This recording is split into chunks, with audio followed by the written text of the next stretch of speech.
ini adalah seorang dokter yang tahun 2023 ini mendapatkan gelar sebagai Putri Indonesia DKI Jakarta Favorit, begitu ya. Ini ada artikelnya, cerita dokter kena vitiligo berawal dari konsumsi suplemen herbal, begitu ya. Ini di tahun 2019, ya, gitu. Betul. Nah, tadi aku tanya, ini suplemennya sebenarnya tujuannya untuk apa yang kamu konsumsi itu?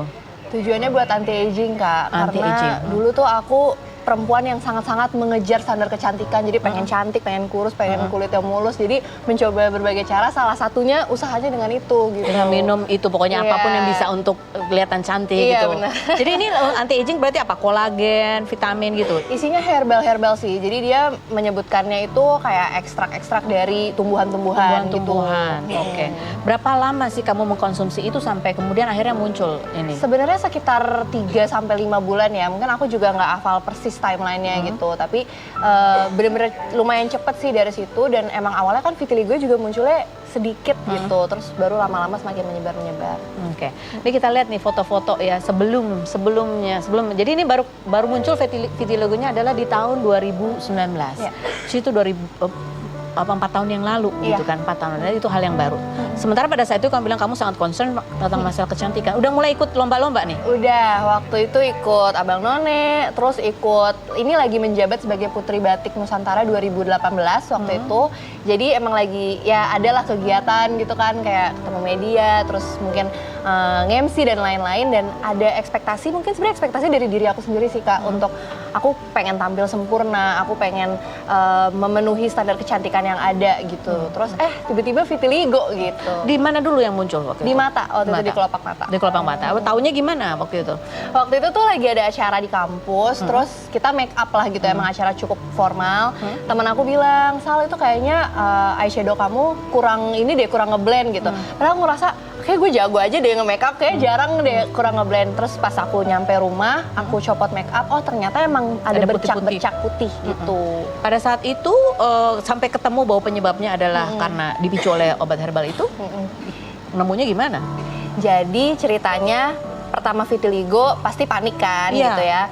Dan orang tua juga oke, kita coba cari treatmentnya. Jadi sempat ke beberapa dokter kulit gitu. Nah, dokter kulit memang ketika ngelihat sih langsung mendiagnosa vitiligo. Karena sebenarnya cukup mudah ya untuk mendiagnosa vitiligo. Intinya ada bercak-bercak putih di kulit, tidak ada rasa gatal, rasa baal, rasa nyeri gitu. Jadi kosmetik aja gitu. Nah, tapi saat itu kan aku masih mahasiswa ya, jadi kayak belum tahu nih vitiligo itu benar-benar nggak bisa di-treat sebenarnya gitu. Jadi malah mencoba berbagai macam treatment sama dokter yang berbeda-beda gitu.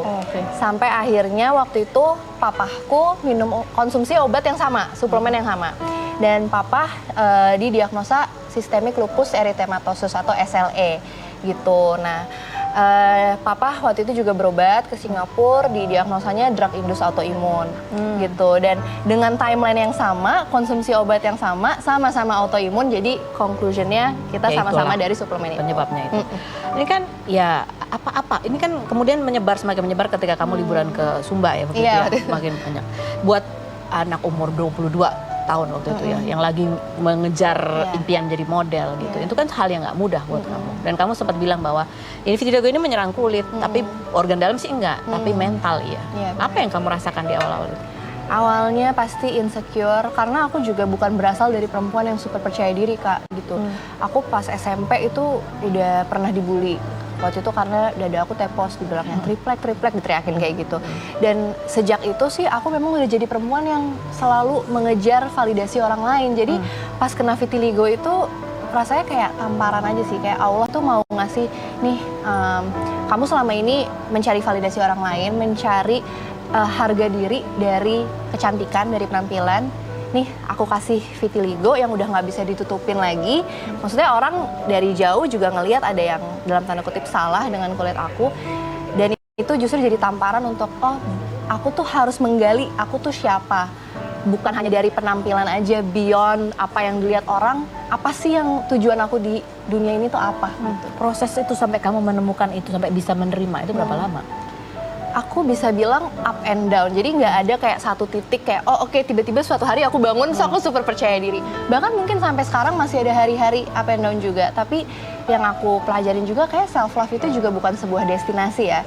It's a journey, it's a lifelong journey, and it's a choice. Jadi setiap pagi, setiap hari, bahkan dari decision kecil kita tuh memilih untuk aku mencintai diri aku gitu. Dari apa yang kita katakan ke diri kita sendiri, dari apa yang kita follow di sosial media, dari apa yang kita konsumsi gitu ya, atau apa yang kita lakuin kalau lagi free time gitu.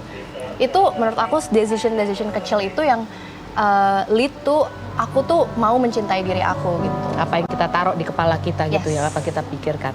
Nah, apa yang masih kadang-kadang apa tuh yang kadang-kadang memicu kamu? Tadi kan up and down. Pada saat down itu apa yang biasanya memicu? Biasanya membandingkan diri sama orang lain di sosial media. Itu paling gampang. Kalau udah buka Instagram, buka TikTok, itu unconscious ya, kayak tiba-tiba setelah 5 menit scrolling kok ngerasanya lebih nggak enak gitu daripada sebelum buka sosial media gitu. Karena kita gampang banget sih untuk ngebandingin diri, apalagi kalau di sosmed tuh ngebandingin diri sama orang yang kita kenal. Bukan sama mungkin kalau sama artis gitu kan, oh ya udahlah kita nggak kenal. Kalau sama sosial media tuh rasanya lebih gampang gitu untuk down. Gitu. Jadi kamu unfollow dah tuh?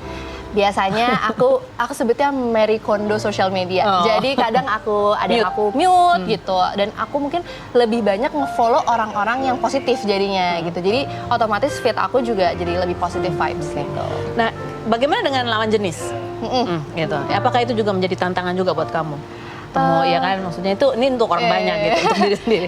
Lawan jenis kan juga hal ya, beda lagi gitu bangun hubungan. Wajar sih ya, pasti ya namanya mungkin anggapannya laki-laki pasti ngelihatnya fisik dulu, itu menurut aku sangat wajar. Tapi alhamdulillah ya, karena aku juga tadi aku bilang Marie Kondo my social media, my social life, akhirnya jadi filter sendiri gitu. Kayak orang-orang yang deket sama aku juga emang orang-orang yang menghargai aku bukan dari penampilan aja gitu. Dan alhamdulillah aku udah, kebetulan aku sama pasangan aku itu udah dari sebelum aku vitiligo gitu. Dan karena dia dokter juga, jadi sama-sama ngerti gitu ilmunya juga. Oh ini penyakit apa kayak gitu.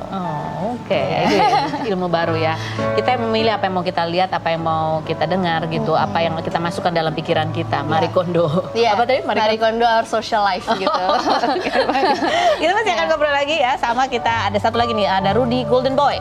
Ini adalah seorang mantan atlet MMA dan juga promotor apa? Apa itu namanya? Adu gelut baku hantam. Ya, ajang-ajang olahraga bela diri begitu ya. Yang kemarin sempat viral karena berseteru dengan pengendara ugal-ugalan gitu. Kita lihat dulu profilnya berikut ini.